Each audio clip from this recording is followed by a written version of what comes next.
सरकार, भाजप सरकार, यूपी सरकार, यूपी सरकार, शंकराचार्य का ये अपमान नहीं सहेगा हिंदुस्तान, शंकराचार्य का ये अपमान नहीं सहेगा हिंदुस्तान, शंकराचार्य का ये अपमान नहीं सहेगा हिंदुस्तान, शंकराचार्य का ये अपमान नहीं सहेगा हिंदुस्तान। यूपीनी हिंदुत्ववाળી સરકાર એટલે યોગી સરકારમાં ગઈકાલે પ્રયાગરાજ ખાતે અમાસના દિવસે માધ સ્નાન કરવા જતા મહામંડલેશ્વર જે શંકરાચાર્ય છે અવિમુક્તેશ્વરાનંદ ને અને એના સાધુ સંતો સાથે કાલે યુપીને પોલીસે જે વ્યવહાર કર્યો છે અત્યંત દુઃખદ કહેવાય।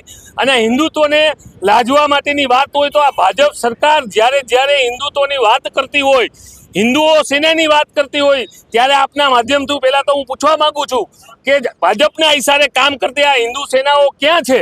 ક્યાં છે આ એબીવીપી? ક્યાં છે આ બજરંગ દળ? ક્યાં છે આ વિશ્વ હિન્દુ પરિષદ? જ્યારે બાંધણીય હોદ્દામાં જે આપણા શંકરાચાર્યને બાંધણીય હોદ્દો હોય એને સુરક્ષા દેવાની હોય, એના બદલે પોલીસ એને ઘસેડી એના જે સાધુ સંતો છે એની શિખા પકડી અને આવો વ્યવહાર કરે। આ સરકારમાં એક બાજુ આપણા પીએમ સાહેબ હનુમાનજીને પૂછડું બાંધીને એને જર્મનના જે આવ્યા હતા રાષ્ટ્રપતિ એને દેખાડે છે, એક બાજુ વારાણસીમાં મંદિરો તૂટે છે, એક બાજુ દેશમાં ધર્મના નામે રાજનીતિ કરવામાં આવે છે। ક્યાં સુધી જનતા જાગશે નહીં? જનતા પણ આજે જોવે છે કે ભાજપનો પાપનો ઘડો ભરાઈ ગયો છે, ત્યારે જ આવા કૃત્યો થાય।